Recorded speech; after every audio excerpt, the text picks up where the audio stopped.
Hi everyone, Scott Weaver with Designer's Workroom. So this is volume 3, or chapter 3, of our series on how to pinch pleat draperies for beginners.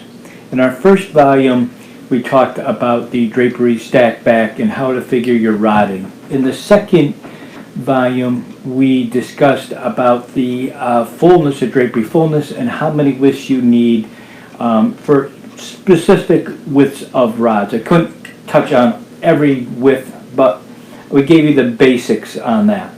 In this one, I'm just going to talk a little bit about how a pinch pleated drapery is made.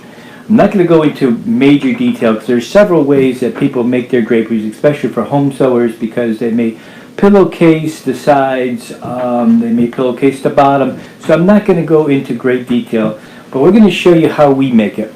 We start with the bottom of the drape. We put a double turn 4-inch bottom hem. So this is what we start with, and it is blind stitch. We have a blind stitch machine that does this. We don't straight stitch. Everything's blind stitched.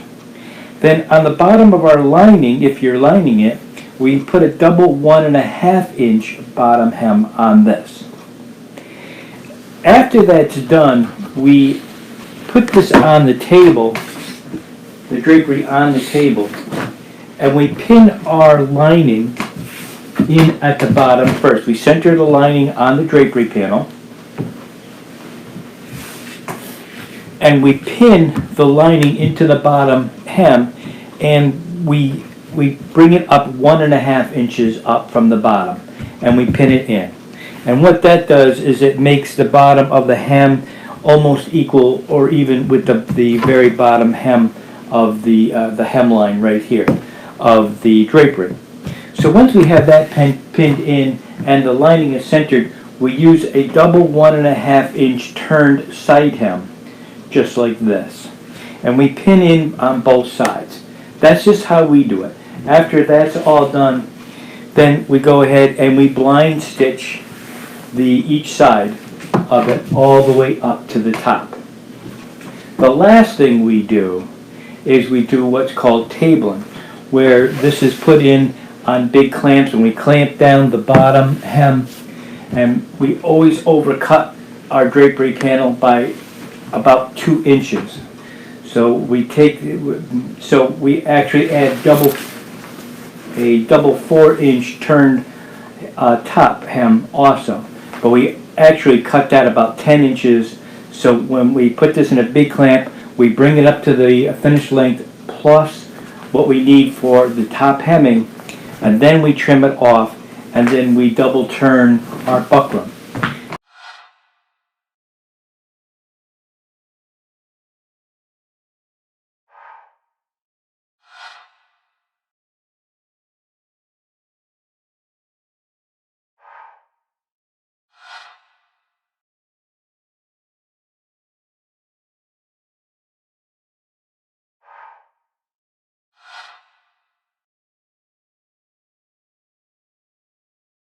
I'm sorry, this is our regular buckram.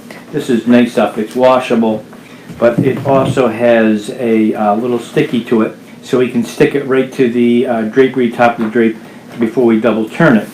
This is a little unusual buckram.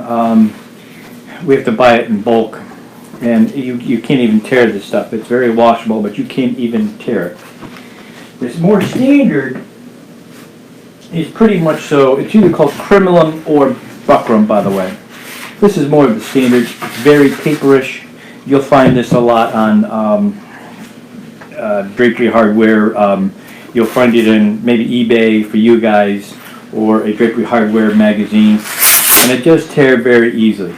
But this is, you need to use one of these when you're making a pinch pleat, because you need to have the top stiff, and that's what forms that nice crispness of the pleats. So that's just a little insight of how we make our draperies. And by the way, if you want us to make your draperies, we can. It's a little pricey. I'm going to put prices on our website. If you don't want to bother making your own pinch pleated draperies, we can do it for you. We do it for several people. So that is an option for you if you like. I'm also going to hopefully put this buckram on our website also, just in case you want to buy it, because what I like about this is you don't have to sew it on. Most of these buckrams you'd have to sew it on the top of it. But like I said, I'm not going to get into this hugely, because this is all about pinch pleating the draperies. So we are going to show you how to put this on, just not at this time. I want to give you one step at a time.